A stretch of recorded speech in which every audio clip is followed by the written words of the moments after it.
All right, ladies and gentlemen, you're listening to an extended Louis B. Free radio show, Brain Food from the Heartland. Today, I have to remember this afternoon, not this morning, this afternoon, I've got a very, very special guest, Clay Melton. I am delighted, honored, love your music.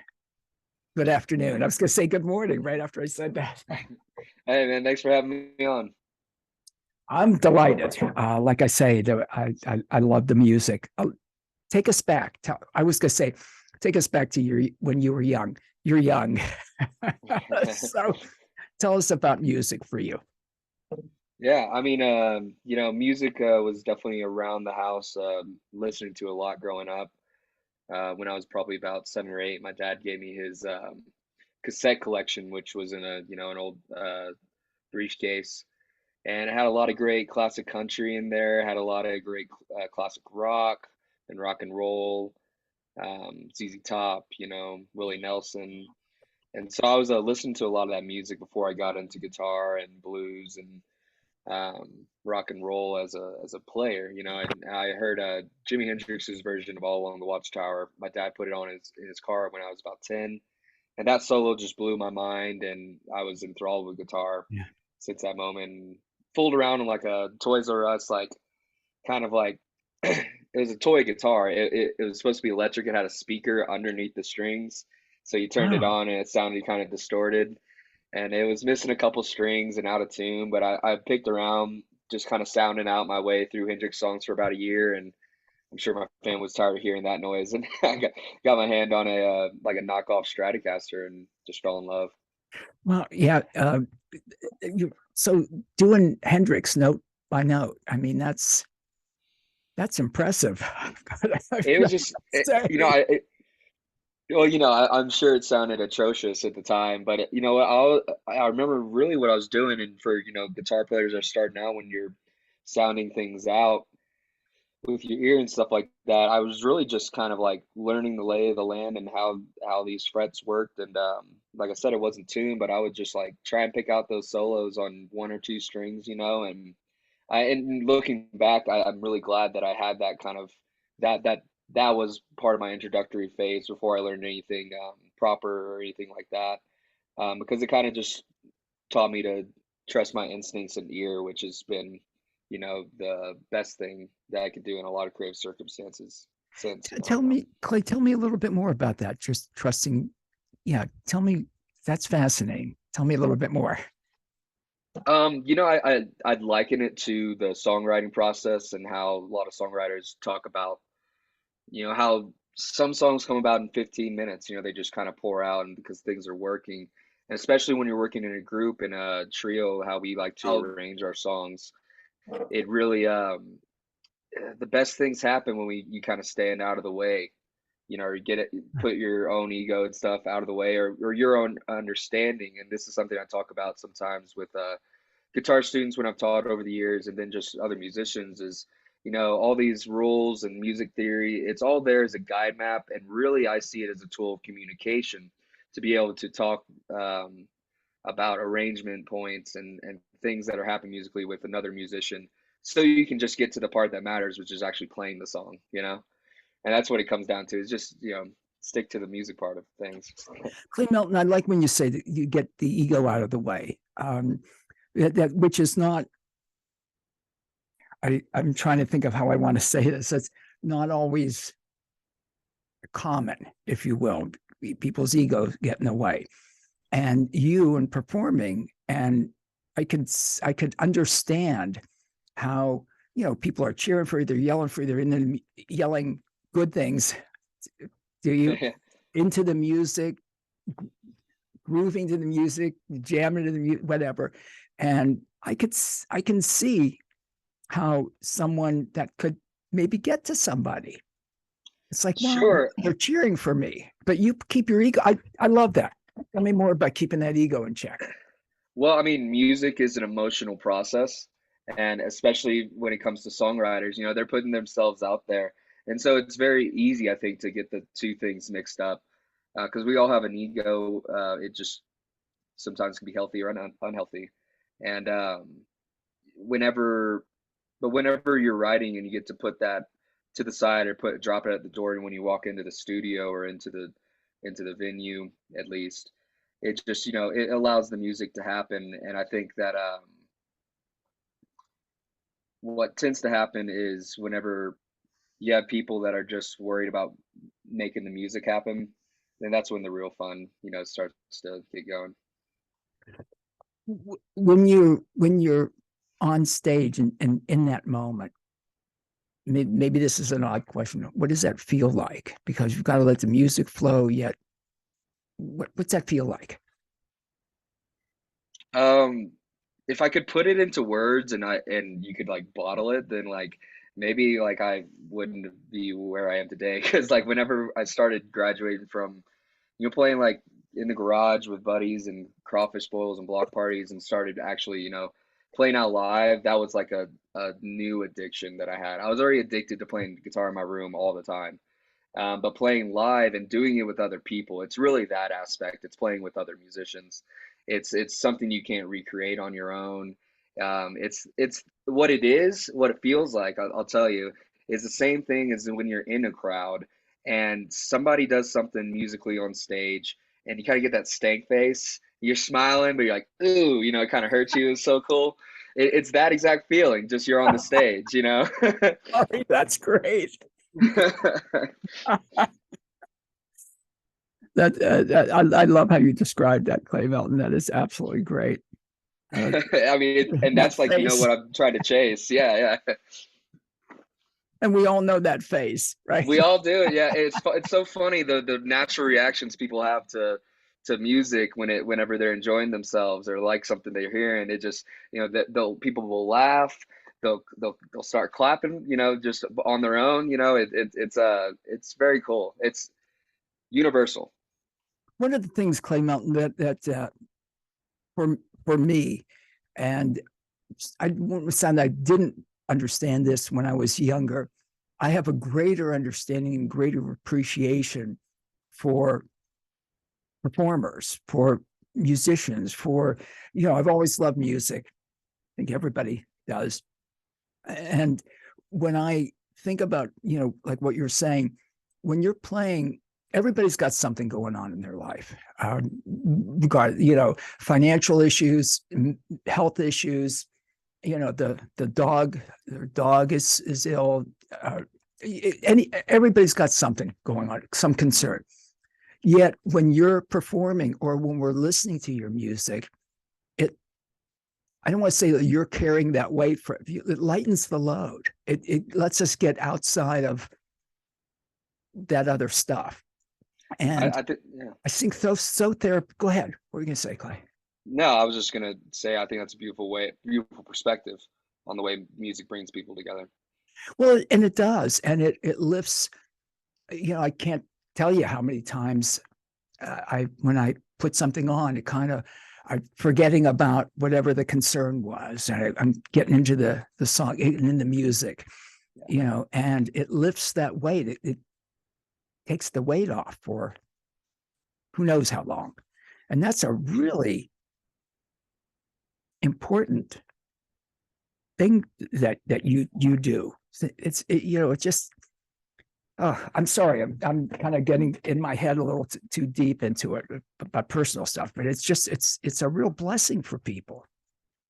I mean, I feel the exact same way about music in general. I mean, it's one of those things, and I've talked about it a little bit before, but just you really can have people from all walks of life in a single room listening to the same music, and they can have very different opinions. They not even speak the same language, Yeah. but just the act of music happening on a stage with people playing instruments in their hands is something so universal, and Yes. I mean something down to as, you know, human as like, you know, drum beats or drums and percussion and how that affects a person alone without, you know, when a drummer's just playing on stage and nobody else is coming in yet, but already people are together.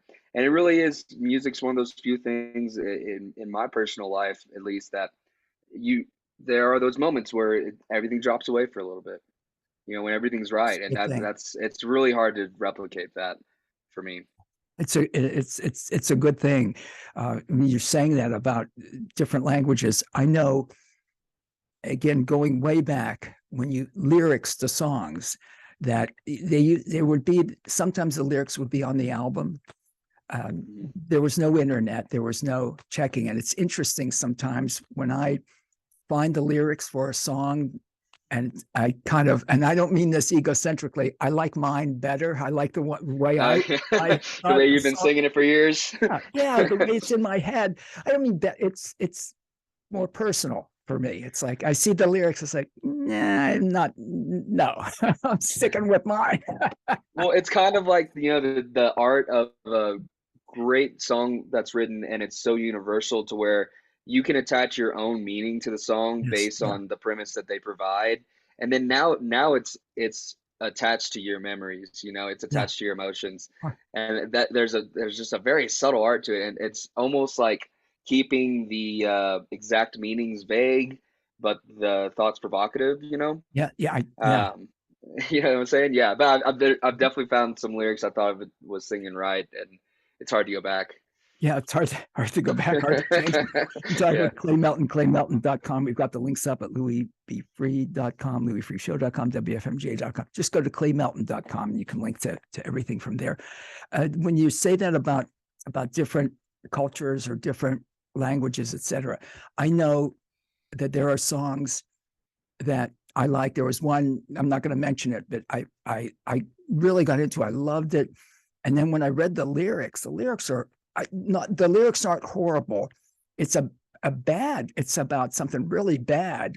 And I thought it was more upbeat and positive. It was like, see, when that, if it comes up on Pandora or whatever, it's like, I don't know if I want to listen to that.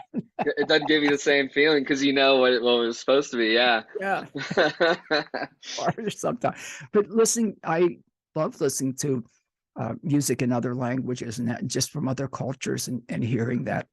And like you said, there's some universal aspect to it because it sounds good.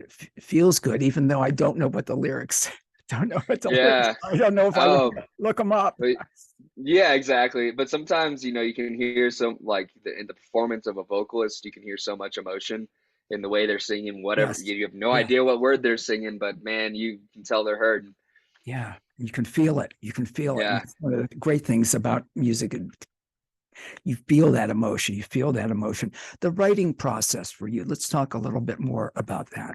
We were Cool. talking about it a little bit earlier about how some real quick and some. What's it like for? Do you get into a certain? How do you do it? I mean, I it's a mix of things. It's never one way, and I kind of lean into trying to start ideas in different ways to kind of keep it fresh for myself.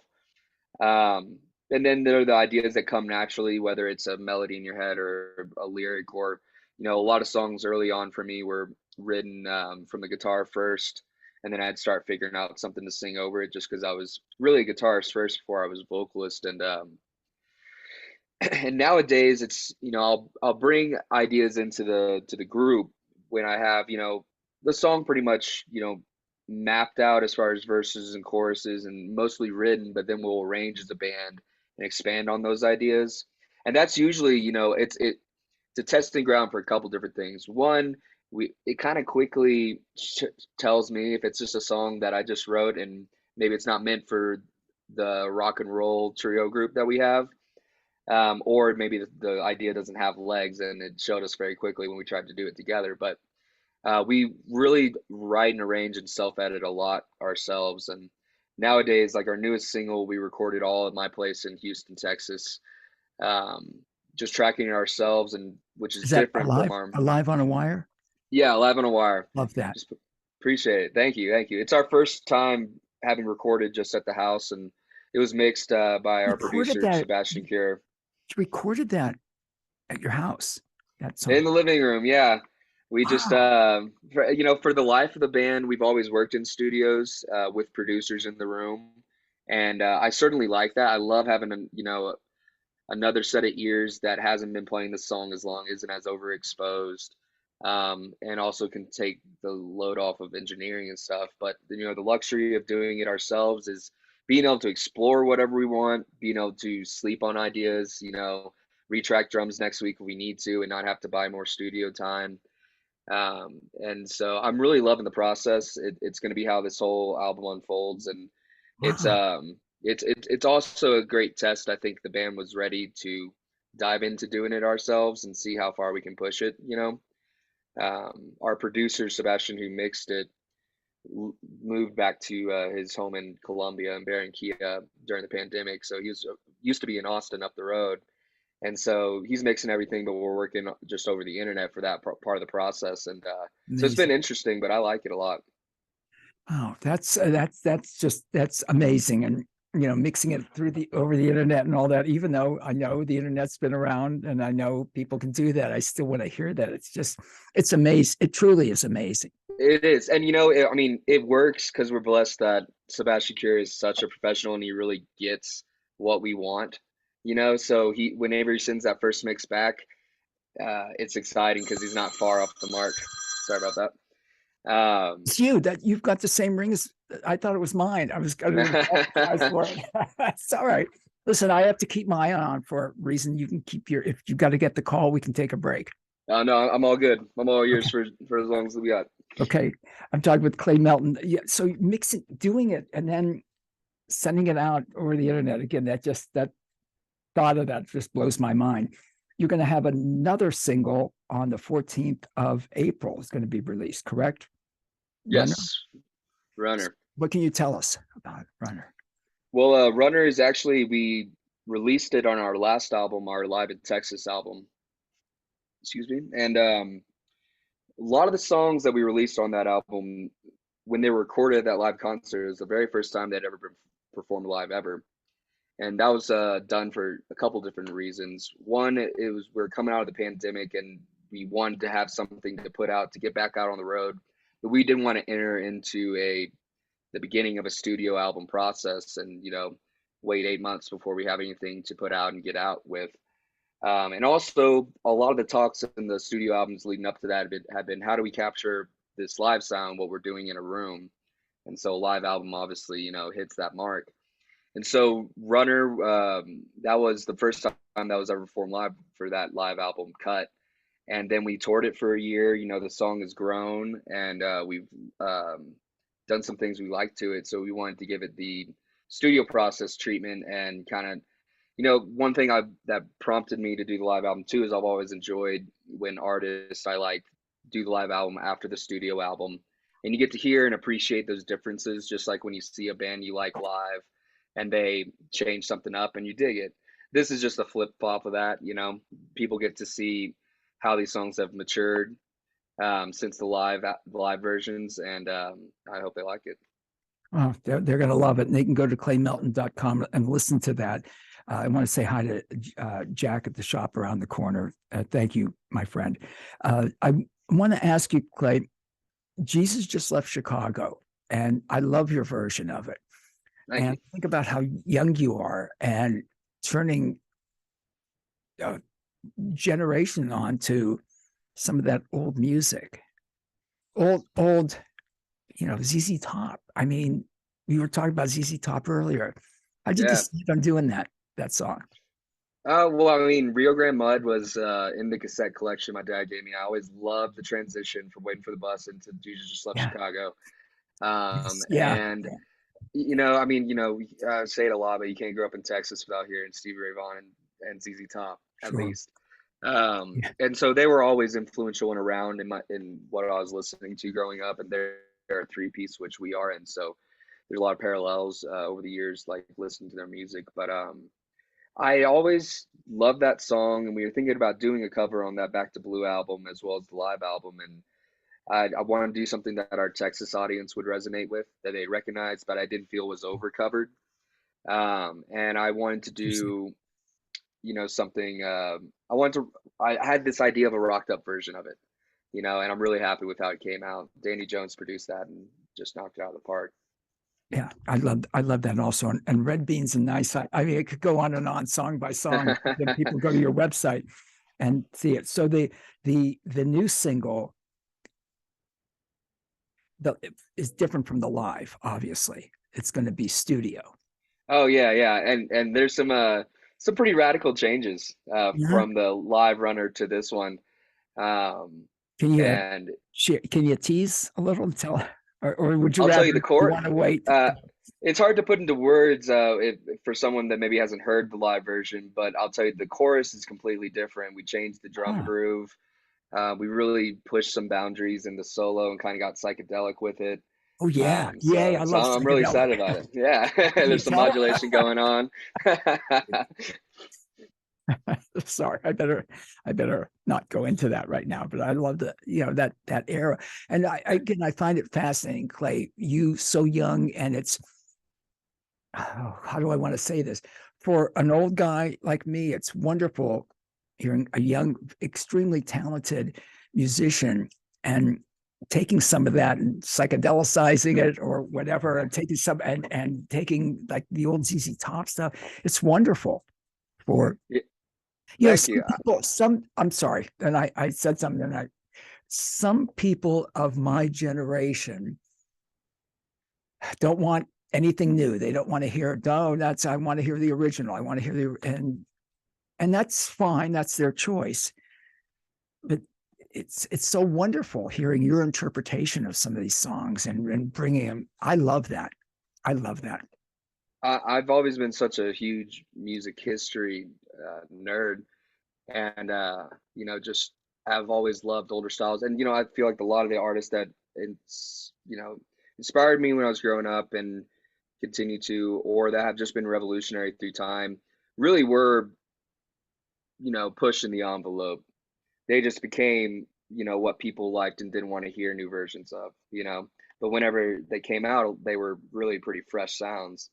And I mean, obviously, my early influences, including Hendrix and Robin Trower and stuff like that. So there's Yeah. just those elements that are just I automatically lean towards, and that's really why we're a rock blues group. We're not a blues group, and I wouldn't tell anybody we were, because that's what we enjoyed doing. I think is kind of doing the fusion of rock and roll and these rootsier styles. Clay Melton, when you said Robin Trower, I I realize your age. Sometime I was talking with someone talking about a bridge. I said, "Oh, like Bridge of Sighs, yeah." And Yeah. he looked at me and I said, Bridge of Sighs, Robin Trower. Kind of, I said, "Oh, let me explain." I said, "Just never mind, never mind." But Oh I love man, it what also. an album. Oh wow, yeah, yeah, great stuff, great stuff. And I find it interesting for someone as young as you to harken back to that and then do your thing with it. It's just the creativity, putting creativity and talent. And when I'm going to say, certainly you practiced hard, but do you feel that you've got a gift for music, a natural musician? Um, I mean, I just played so much. I think I'd really I put in so many hours alone up front at first to where I got past the point to where I was just having so much fun very quickly. And I've taught a lot of players throughout the years for work, and it's just as soon as they can start having fun, then they start learning a lot quicker and stuff like that. But I think just for me, music gives me a feeling that nothing else does, and so that's the special part to me is I happen to find this thing that just lights my soul on fire, and I get to do it, and Wonderful. that's the special, and I'm grateful for it. And you share it. I love that you share it with the world. You could, some people, I'm sure there's musicians out there that just play in their room or whatever that probably are really good that don't share it with the world. And I love that you share it with the world. Thank you, man. I appreciate that. That's something that's been intentional. I've always felt recordings, anyways, are like a snapshot in time of where that song is, where that artist is. It's just that moment where that was recorded, and that's why I like doing these recordings where we're playing as a band because you're capturing your performance. But that's not to say that's where you'll be next week or 3 years from now. And I know so many, fantastic, I think, and all artists are hesitant with releasing their work until they feel like it's ready. And I think it's important you give your work the time it deserves. But there's so many great songs. Friends of mine, I'm like, man, you got to put it out. Yeah. People will love it. And I think it's just so important for artists to create, release, and move on. Yeah. Yeah. Because I you love gotta it. just keep feeding that. And you gotta let people in on your journey. I like that. You're very philosophical, and I say that with great compliment. I love that, how philosophical, how thoughtful you are. That's what we're talking about music, and the important part to me is treating music sacredly. Because especially when we're touring and stuff like that, it can be so much, you know, your long hours, and just like it can be very taxing on a person. But for all of us, whenever we step in onto the stage and we're playing music, or we're in the studio, whatever it is, treat it sacredly, and that's what keeps it fresh. Clay, I'm blown away. I'm loving that we're able to have the conversation. You talked about teaching, when you're teaching, and you can tell when they're start having fun, and how that tipping point, if you will, Yeah. and maybe they're first kind of tight or whatever, and once they start getting in the groove. Can you tell me a little bit more about that? I mean, I remember mine. I remember I learned the first song I did lessons for a year and a half when I was 11, and that got me through some fundamentals after I had toyed around with Toys R Us guitar. And I remember the first song I asked him to teach me was "Cocaine" by Eric Clapton. So I just like the song. I didn't have any wares of even what it was about. Yeah. Um, so my How, mom was how old, stoked when I came how, home. how I old was were you? 11. I was 11. Laughing and Yeah, yeah. I was like, Mom, I playing learned trumpet. cocaine. She kept driving me to lessons. It's good. Yeah. But I remember I learned shortly after that a version of Stevie Ray Vaughan's version of "Mary Had a Little Lamb," Yeah. and something just clicked, and I got something clicked physically and mentally, and I was able to. I remember I just played that for like 30 minutes straight, and just kept looping it and just doing it faster and faster. And um, so from that point on, I was like, all right.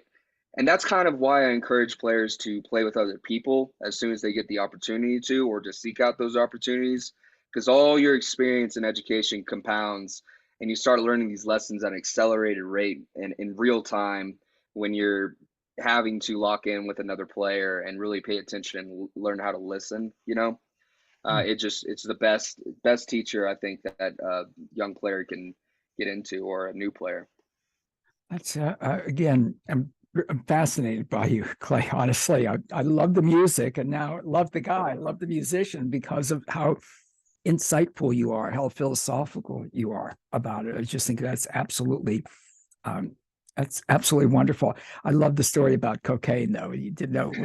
Yeah, I don't tell that one too often, but Yes, me and her laugh about it. I'll bet. I learned cocaine. That's. I'm thinking about something else. I better move on from that. Stevie Ray Vaughan. Any what favorites? Favorites of? I know there's Uh, a lot of Stevie?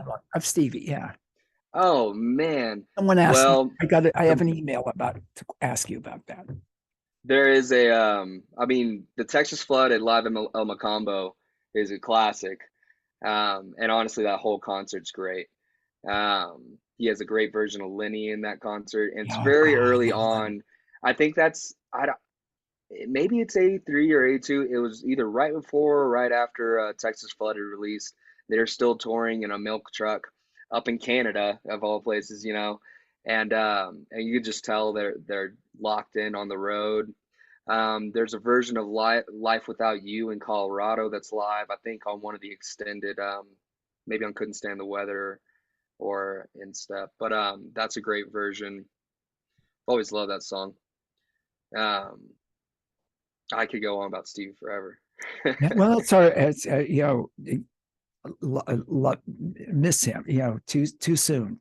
I hate to get into that, but gone too soon. But I do left up. have yeah. Go ahead. What do I you was say? gonna say I do have my hands on a bootleg of his last two sets in his last concert ever in Alpine. No, Um, no. and it's well known that the last song he played was with Eric Clapton, Buddy Guy, his brother Jimmy Vaughn, and Robert Cray doing Sweet Home Chicago. Oh, and just you just get goosebumps listening to that solo, knowing it's the last time he'll ever play. But that whole concert, I mean, it's a bootleg. It only sounds so good yeah. quality wise, but you can just hear they were just on fire. Too soon, like you said. Yeah, too soon. Yet left us with such incredible music. Yes. Left the gift, but gone too soon. Yeah, certainly gone too soon. I'm talking with Clay Melton, claymelton.com. Let's talk a little bit about your website. Yeah, Tell it's us. claymelton.com. All our tickets and tour dates are on claymelton.com/tour. We've got merch on there. We're about to release a bunch of new merch coming up before this spring tour. We got a lot of dates coming up. We're playing the Baton Rouge Blues Festival in Louisiana here in April. That's kind of kicking off our tour before we head up to the East Coast, Virginia, and a couple dates in New York. We're playing Daryl's house in New York, which I'm excited about because I was always a fan of the show, and Iridium in New York City, which was the home of Les Paul. That was his home club up there. And yeah, a lot of cool dates, but we're going to be pretty much on tour solid through September.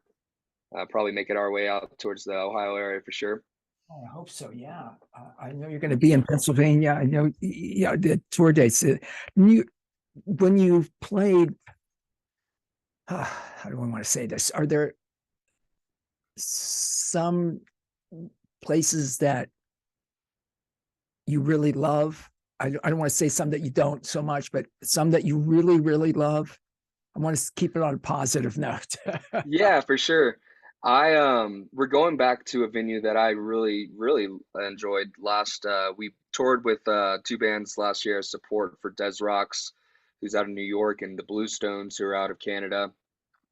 And we played this town called Lidditz, Pennsylvania, which is kind of around it's close to a lot of Amish country. There's really nothing else around that area as far as any kind of city or nightlife goes, but Mickey's Black Box is the venue out there, and I don't want to mess up his name, but I believe it's Mickey.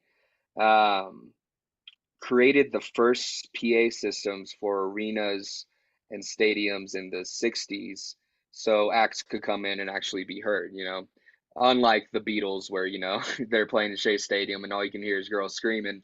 Yeah. So basically, he built these portable rigs, and so now in this very small town, there's really nothing. There's like a Sheets across the street and a couple other buildings, but it's mostly rural. But there's this amazing venue called Mickey's Black Box, and they also own this hotel, and across from the hotel are a couple warehouse studios, which are rehearsal studios for big arena acts. They'll bring their entire crew out there, spend 3 weeks or a month just practicing, setting up and tearing down their PA systems and touring and lighting rigs. And then the Fantastic. artists will come in for about a week and they'll do rehearsals and go on tour. And it's kind of perfect because it's in the middle of nowhere. I know they have like Beyonce out there and Justin Bieber and just top of the pops. And so the venue itself being built and owned by someone that, made arenas sound systems, it sounds fantastic. And it's a rural area, but they have a very dedicated fan base of people that come out and, support the music that come from surrounding areas. So it was one of those things where you drive up and you're like, we're going to do a show here. And then Yeah. and then you find out it's a really, really cool spot. So we're excited. We're coming back there this May. Oh, that's cool. Yeah, I see that on, and again, people can go for the tour, claymelton.com. And certainly you'll be adding other dates and places as things go on. And I'm Oh, yeah. eager to hear the runner on the 14th. The love of, I almost hate to use the word critics, but because I've got a whole thing on critics, so Yeah. you don't play anything, you don't do, but you will criticize in many cases someone does. I just, I don't, I shouldn't go down that road, but you get a lot. I mean, people love you and reviewers love your music. I think it goes back to what we were talking about earlier is what we've seen is it's usually the live show that really brings people under the wing of like wanting to stick with us. And I think it's just the fact that people on stage making music with just the instruments in their hands is still universal, and people are attracted to it. And we've been very lucky with the critics, being easy on us. But I feel like we probably have some similar feelings about how critics work, Yeah, you know. yeah. Maybe you'll come back sometime. We can criticize the critics, but Yeah, if you don't I'm very mind, thankful. I say this respectfully. Um, they've been fortunate to listen to your music. You were saying that you've been fortunate, and not the word you used, that to get the reviews that you do. You're making the music, and they're loving it. And I read that. I mean, you're always going to find that one person that's got to find something. The line I use is, they want to point the finger, but they fear the mirror. Him and that, they never want to take a look at them. So that's okay. That's a whole other discussion. I think that's wonderful. And your heart that you have, your heart and soul, your philosophies, etc.